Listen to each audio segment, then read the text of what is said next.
कि चिराग पासवान आज विधिवत लंबे समय बाद अपने घर वापस लौटे। यानी कि जो उनके पिता का कार्यालय कभी हुआ करता था, रामविलास जी, मुझे याद है कि रामविलास जी जब पहली बार विधायक बनकर आए थे, हम लोग तो उसमें पत्रकारिता में नहीं थे, लेकिन उस समय से ही वो बंगला जो है वो उनको आवंटित किया गया था। बाद में फिर चाचा ने उस बंगले को ले लिया, लेकिन आज चिराग पासवान आज उस बंगले में फिर से शिफ्ट हुए और बहुत धूमधाम से उस बंगले में शिफ्ट हुए। जब मीडिया से क्या संदेश देने की तो कोशिश हो रही है राजीव, बिहार की राजनीति में जहां अब चुनाव में राज्य जाने वाला है और उसकी हलचल भी बढ़ गई है, उसकी तैयारियां शुरू हो गई हैं, तो ये जो एक तरीका है, कवायद है अपने पुराने ऑफिस को पाने का, जिस तरह से जश्न मनाते हुए जाना या एक बड़े इवेंट के रूप में इसे दिखाना, क्या संदेश देना चाह रहे हैं? नहीं, देखिए, चिराग जो है बेसिकली चिराग को ये पता है कि उनके लिए अब नरेंद्र मोदी ही सब कुछ है, और यही वजह है कि नीतीश कुमार के साथ उनकी नजदीकियां बढ़ाने में नरेंद्र मोदी की बड़ी भूमिका रही है।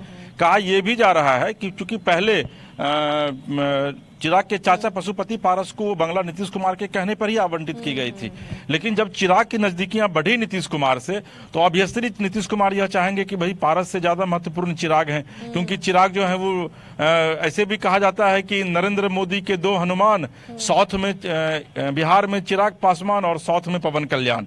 तो चिराग पासवान से को नाखुश नहीं करना चाहते थे नीतीश कुमार, और यही वजह है कि फिर से उनको वो बंगला आवंटित किया गया। बाद में वो लोग कोर्ट गए, पारस गुट जो है वो कोर्ट भी गया और कोर्ट से भी उनको शिकस्त का सामना करना पड़ा। तो चिराग जो है उस बंगले में आज लंबे समय बाद शिफ्ट हुए, भावुक भी थे, क्योंकि मैं भी वहां गया था, तो चिराग आज भावुक भी दिख रहे थे कि लंबे समय बाद उनके पिता से जुड़ी हुई उनकी यादें हैं, जहां वो आए तो उनकी वो यादें ताजा हो गई। लगभग 4-5 घंटे तक वहां वो पूजा भी की और फिर मीडिया से भी उन्होंने बातचीत की। विवेक वहां चूंकि कवर कर रहे थे, विवेक, चिराग पासवान आज लंबे समय बाद फिर से उनकी घर वापसी हुई है।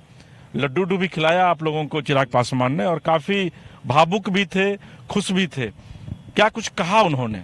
बिल्कुल, चिराग पासवान की बड़ी उपलब्धि थी। जिस तरीके से लोकसभा चुनाव में भी उन्होंने 5 सीट की 5 सीट जीती है, उसके बाद जो झारखंड में भी चुनाव हुई उसमें 1 सीट उनको मिला, 1 सीट भी चुनाव वहां से जीती है। उसके साथ साथ जो चिराग पासवान आज लंबे वर्षे के बाद 2.5-3 साल के बाद हुआ है, उनके पार्टी कार्यालय में उनका गृह प्रवेश हुआ। गृह प्रवेश विधिवत तौर पे जिस तरीके से नए अगर मकान लेते हैं तो उस मकान में प्रवेश करने से पहले गृह प्रवेश किया जाता है, उसी तरीके से विधिवत तौर पे उन्होंने पूजा कर गृह प्रवेश किया। इसके साथ साथ अपने पिता का जो चित्र था उस पर माल्यार्पण कर आशीर्वाद लिया। उसके बाद एक और चिराग पासवान के लिए एक और बड़ी उपलब्धि ये होगी, कल उनके पार्टी का स्थापना दिवस है, 24वां स्थापना दिवस है। तो चिराग पासवान जो जहाँ 2002, ठीक है। सवाल यह है हमारा कि क्या आपको लगता नहीं है कि 2025 में जो विधानसभा चुनाव है, चुनाव एक बड़ा फैक्टर है? यही वजह है कि नीतीश कुमार ने चिराग पासवान को फिर से वो घर अलॉट किया है, क्योंकि उसके पहले यही नीतीश कुमार हैं जो आज से 6 महीने पहले, आपको याद होगा कि हम लोग कवर करने गए हुए थे,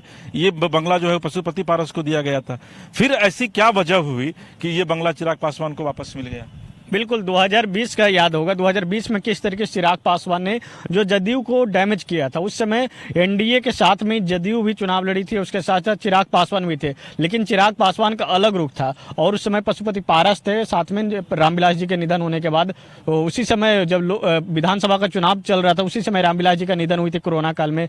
उसके बाद जो है जो चिराग पासवान तमाम जगह जो जेडीयू के जहां जहां प्रत्याशी थे उन्होंने प्रत्याशी को अपना उतारा था। उसके बाद जेडीयू को तीसरे नंबर के अगर पार्टी बनाने में किसी का अहम भूमिका रही तो चिराग की। तो ऐसे में चिराग पासवान को अब नीतीश कुमार पूरी तरीके से साधने में प्रयास कर रहे हैं। साथ ही साथ देख रहे बिहार में जिस तरीके से सत्ता परिवर्तन हुई उस समय भी चिराग पासवान तुरंत चिराग पासवान को कई कार्यक्रम थे, लेकिन उनको आनन फानन में दिल्ली बुलाया गया। दिल्ली बुलाने के बाद जेपी नड्डा और अमित शाह और प्रधानमंत्री नरेंद्र मोदी उनको समझाया बुझाया। उसके बाद अपने नीतीश को अब ये लग रहा है कि कहीं ऐसा न हो भाई कि अगर चिराग को वाकई में जला कर नहीं रखेंगे तो हो सकता है कि आने वाले इस चुनाव में फिर से वो उनके घर को जला दें, ये माना जाए। बिल्कुल बिल्कुल, साफ तौर पे कह सकते हैं 2020 का परिणाम यही रहा कि 2020 में एक सवाल यहाँ पर यह भी लाजमी है। देखिए, चिराग पासवान के अगर स्कोर कार्ड को देखें तो लोकसभा के चुनाव में जितनी सीटें मिली बिहार में उन्होंने 100% दिया। झारखंड के विधानसभा चुनाव में 1 सीट पर लोजपा ने चुनाव लड़ा, वहां भी 100% लोजपा ने दिया है। तो अब बिहार विधानसभा चुनाव की बारी है। ऐसे में अब चिराग के प्रदर्शन को लेकर भी कहीं ना कहीं जदयू के लग रहा होगा, यहां जब लोकसभा का 100% स्कोर बोर्ड रहा है तो वही रिकॉर्ड विधानसभा चुनाव में भी है, इसलिए भलाई अब सटा कर रखने में है। लगता है वो परफॉर्मेंस दे पाएंगे विधानसभा में भी। नहीं, देखिए, अब विधानसभा में चिराग का परफॉर्मेंस क्या रहेगा ये तो आने वाला वक्त बताएगा, लेकिन इतना तय जरूर है आसिया कि चिराग का जो स्ट्राइक रेट रहा है, चाहे वो लोकसभा चुनाव की बात करें या फिर झारखंड विधानसभा चुनाव की, वो 100% का स्ट्राइक रेट रहा है। और चिराग पासवान जब कल पटना पहुंचे थे तो कल भी उन्होंने मीडिया से बातचीत करते हुए उन्होंने कहा कि भाई हमारा तो स्ट्राइक रेट 100% का रहा है, और आप देखिए कि आने वाले दिनों में बिहार में भी हम 100% अपने स्ट्राइक रेट को बना करके रखेंगे। और जब उनसे यह पूछा गया कि आप कितने सीटों पर बिहार में चुनाव लड़ेंगे, तो उन्होंने कहा कि देख लीजिएगा, सम्मानजनक सीटें जो हैं वो उन्हें मिलेंगी, क्योंकि उनके गार्जियन जो है वो नरेंद्र मोदी हैं और उन पर उनको पूरा भरोसा है। और देखिए, चिराग पासवान के साथ एक होता क्या है ना कि अगर आपके साथ कुछ पॉजिटिव होना है आसिया, तो आप अगर पत्थर को भी छूते हैं तो वो ही बन जाता है। तो चिराग के साथ क्या है कि चिराग को ये लग रहा है कि बिहार में 6% पासवान वोट के सहारे वो अपनी चुनावी बैतरनी पार कर जाते हैं, लेकिन चिराग पासवान को यह भी पता है कि कहीं ना कहीं से नरेंद्र मोदी की एक बड़ी भूमिका है उनको जिताने में, क्योंकि जो वोट बैंक है बिहार में, या फिर लोकसभा चुनाव की बात कर लें या फिर विधानसभा की चुनावी, तो वो वोट बैंक जो वो नरेंद्र मोदी का वोट बैंक है। और यही वजह है कि चिराग पासवान जो है वो हमेशा जब भी उनका बाइट लीजिए तो मोदी का चालीसा जो है वो पढ़ना शुरू कर देते हैं। और नीतीश कुमार को भी ये चीज लगता है कि भाई चिराग पिछले कुछ दिनों में युवा चेहरों में सबसे ज्यादा लोकप्रियता अगर किसी की है, आप तेजस्वी के बाद भी रख सकते हैं या तेजस्वी के साथ रख सकते हैं, तो वो चिराग पासवान की है। और यही वजह है कि नीतीश कुमार ने उनको उनका बंगला आवंटित किया। दूसरी जो महत्वपूर्ण बात है कि चिराग पासवान ने आज एक जो बयान दिया है उसमें उन्होंने जेडीयू के आनंद मोहन पे सवाल खड़े किए हैं।